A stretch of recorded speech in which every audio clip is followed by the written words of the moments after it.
Ito ang isa sa pinaka-intense na fusion scene. Nagsama si Goku at ang King of Fighters para talunin si Yamoshi, ang sinaunang Saiyan God. Sa sandaling nagdikit ang daliri nila, sumabog ang purple light na kumalat sa buong multiverse. Sa harap ng gulat na si Yamoshi, ipinanganak ang pinakamalakas na bersyon ni Goku. Tinawag niyang Supreme Goku. Ramdam agad na ibang level na to, parang may kapantay na siya sa wakas. Lumapit si Yamoshi sa level ni Goku. Final battle na. Sumugod siya ng suntok pero si Goku, hindi man lang gumalaw, parang pinapanood lang siya.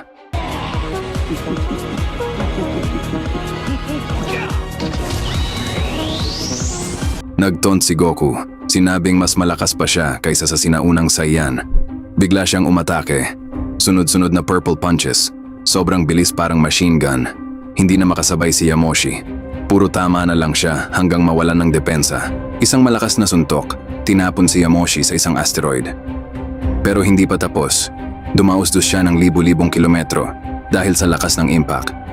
Bukod sa power gap, lalo pa siyang nadurog sa pang-aasar ni Goku.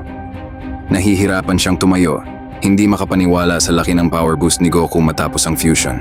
Sa galit nag-transform si Yamoshi sa Great Ape form para lumakas pa. Naglabas siya ng napakalakas na attack, sumabog ang space at naging parang void ang paligid.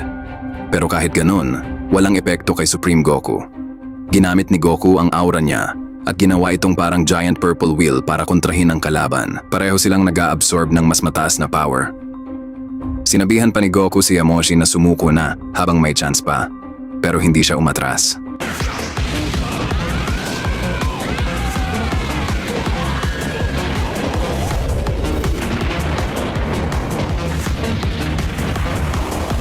Sa bawat banggaan ng suntok nila, may mga universes na nabubura.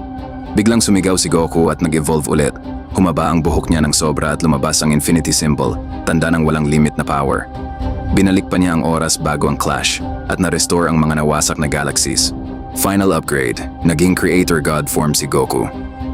Hindi kinaya ni Yamoshi ang sudden power at bumagsak siya, wala nang laban. Dahil wala na itong resistensya, pinili ni Goku na huwag na siyang tapusin. Sa huli, siya ulit ang nagligtas sa buong Saiyan at sa multiverse.